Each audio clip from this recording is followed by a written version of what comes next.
बिस्मिल्लाहिर्रहमानिर्रहीम इय्याका नअबुदु व इय्याका नस्तईन। मेरे पाकिस्तानियों, आज IMF के डेलीगेशन से मैंने मीटिंग की और मेरी टीम ने, और इस मीटिंग का मकसद जिस तरह सबको अंदाज़ा होगा, वो मीटिंग का मकसद ये था कि IMF एक 9 महीने के लिए एक प्रोग्राम लेके आ रहा है जिसको स्टैंड बाय एग्रीमेंट कहते हैं। ये क्यों लेके आ रहा है? क्योंकि अगर ये IMF का अब कर्जा जो $3 अरब का इनको नहीं मिलता, तो ये याद रखें कि पाकिस्तान, जो मैं आज से साल पहले कह रहा था, बल्कि 13 महीने पहले मैंने जब कहा, तो मेरे ऊपर इन्होंने कहा गद्दारी का केस करना चाहिए। सारा शोर मच गया कि इमरान खान मुल्क के अंदर एक वो फिजा बना रहा है जिससे मुल्क की मैशत को नुकसान होगा। मैं ये कह रहा था कि जिस तरह ये हुकूमत जा रही है, पाकिस्तान को डिफॉल्ट का खदशा है। डिफॉल्ट का पहले मतलब समझ ले क्या है। डिफॉल्ट का मतलब ये है कि अगर इनकी अभी पिछले महीने 38% महंगाई थी, जो पाकिस्तान की तारीख की सबसे ज्यादा है, तो अगर पाकिस्तान डिफॉल्ट कर जाता है, यानी अपने कर्जे वापस नहीं कर सकता, तो ये इससे दुगनी हो जाएगी, ये 60% पे पहुंच जाएगी। बल्कि ये वो जिसको कहते हैं हाइपर इन्फ्लेशन, कि वो आएगी महंगाई पाकिस्तान में कि लोग, यानी एक डबल रोटी लेने के लिए नोटों की थदियां ले जानी पड़ेंगी, यानी जिसको हाइपर इन्फ्लेशन कहते हैं। उससे कमजोर तो बिल्कुल ही पैसे जाता है ना। तनख्वाहदार तबका जो आज बड़े बुरे हालात में है, इससे बहुत दुगने बुरे हालात होते हैं अगर डिफॉल्ट करता है। और सिर्फ फायदा किनको होता है? जिन्होंने डॉलर में पैसा रखा हुआ है, जो मुल्क से बाहर हैं। ये जो लोग ऊपर आज हुकूमत कर रहे हैं, जिनके सारे पैसे बाहर पड़े हुए हैं, अरबों डॉलर बाहर पड़ा है, इनको तो कोई फर्क नहीं पड़ेगा, लेकिन पाकिस्तान के अंदर लोग पिस जाएंगे।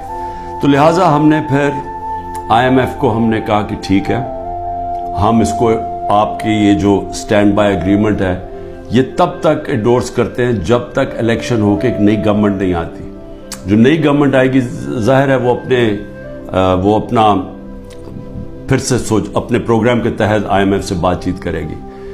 लेकिन सिर्फ मैं एक चीज कहना चाहता हूं आज, कि यही जब हमें मुश्किल पड़ी थी फैटफ के ऊपर, फैटफ की हमें ब्लैक लिस्ट पे हमें खदशा था कि हमें डालने लगे हैं। हमें पार्लियामेंट के अंदर एक कानून पास करना था।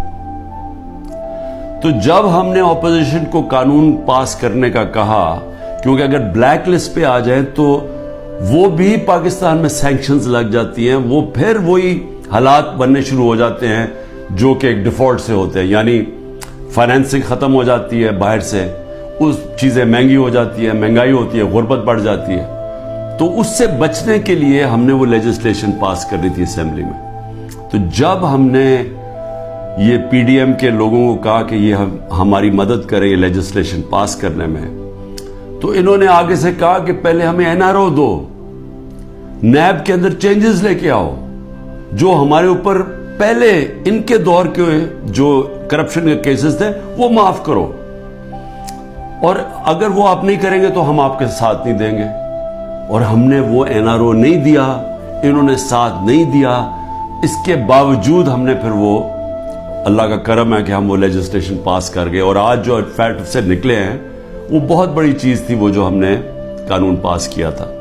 तो मैं सिर्फ ये कहना चाहता हूं कि आपको सिर्फ फर्क पता चल जाना चाहिए कि ये वो लोग थे जो अपनी करप्शन के लिए हमें ब्लैकमेल कर रहे थे, करप्शन बचाने के लिए। आज ये हालात हैं जब हम इनकी मदद कर रहे हैं, क्योंकि हम IMF को क्यों चाहिए कि हमारी मदद क्यों चाहिए? उन्हें पता है कि आगे केयरटेकर गवर्नमेंट आ रही है, इलेक्शन जब आएंगे केयरटेकर गवर्नमेंट ये नहीं कर सकती, तो उनको चाहिए कि सारी पार्टीज का कंसेंसस चाहिए। हम सिर्फ मदद पाकिस्तान के लिए कर रहे हैं, जबकि 10,000 हमारे कारकुन जेलों में। आज जो हमारी इकोनॉमिक टीम थी वो सारी अंडरग्राउंड है, उनको इकट्ठा किया, जूम के ऊपर लिया। मेरे ऊपर 180 केसेस बन चुके हैं।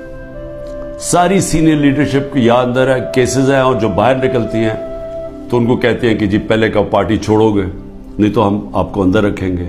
जो हमारे लीडरशिप जेल में है उनके ऊपर इंतहा किस्म का प्रेशर डाला जा रहा है।